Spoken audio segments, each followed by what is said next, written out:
Bonjour, je m'appelle Anne, je suis la fondatrice et directrice du Curieux. Je suis très heureuse de vous accueillir dans cette nouvelle vidéo qui vous explique cette fois-ci comment connecter vos élèves. Donc, encore une fois, c'est très simple, suivez-moi. On va commencer toujours pareil, par aller sur le site internet. Donc, vous allez sur un moteur de recherche et vous rentrez lecurieux.info, donc sans S, pour arriver sur la plateforme. Puis, vous allez en haut à droite vous connecter, donc sur Se connecter. Vous rentrez l'identifiant que vous avez reçu par courriel et ensuite, vous rentrez le mot de passe que vous avez choisi lors de votre inscription. Ensuite, vous allez tomber sur justement votre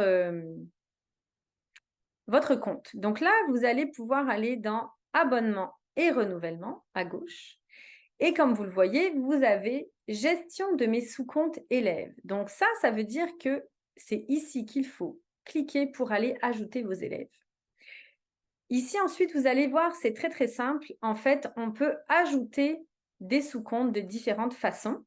Donc, la première et la plus simple, c'est d'aller copier le lien ici, comme vous le voyez, et d'envoyer ce lien-là par courriel ou par plateforme de partage à vos élèves.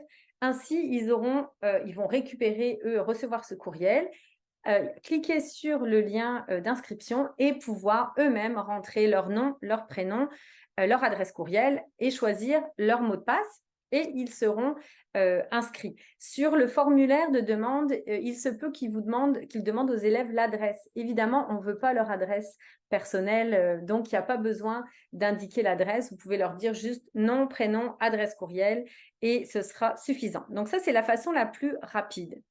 Ce que vous pourriez faire aussi, c'est si vous avez un fichier Excel ou CSV avec la liste de vos élèves et leur adresse courriel, vous pourriez très bien importer du coup tous les adresses courriel de tous vos élèves dans un fichier CSV. Par contre, si c'est un fichier Excel, il faut bien le transformer en CSV.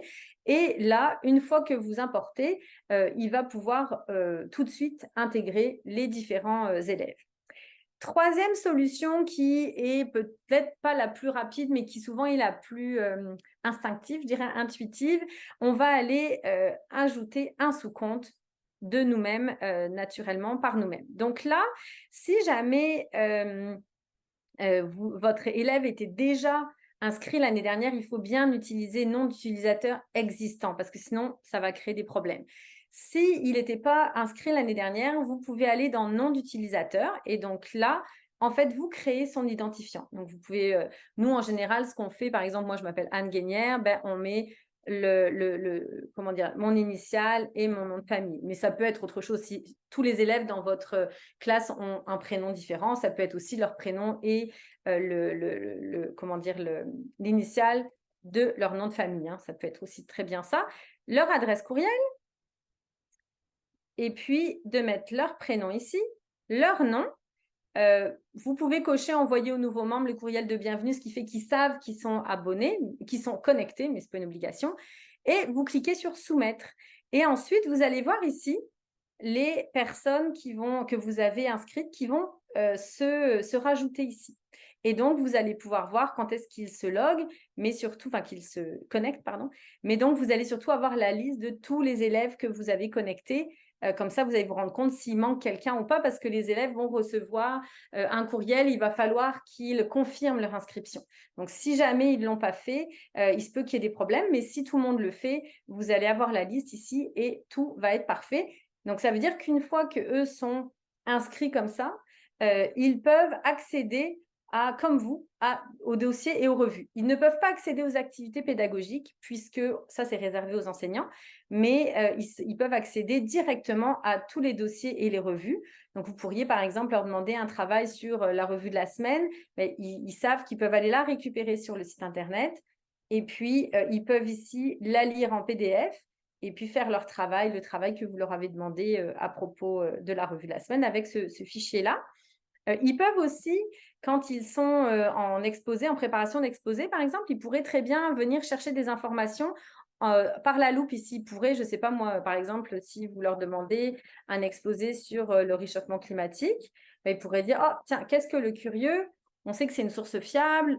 c'est des journalistes qui travaillent là-dedans, au moins ça fait une source, évidemment, ce n'est pas la seule, mais c'est une source qui pourrait nous aider dans notre exposé. Ah bah, qu'est-ce qu'ils ont écrit sur le réchauffement climatique? Puis vous voyez ici tous les articles que nous avons faits sur le réchauffement climatique qui pourraient aider les élèves à trouver des informations pour leur exposé.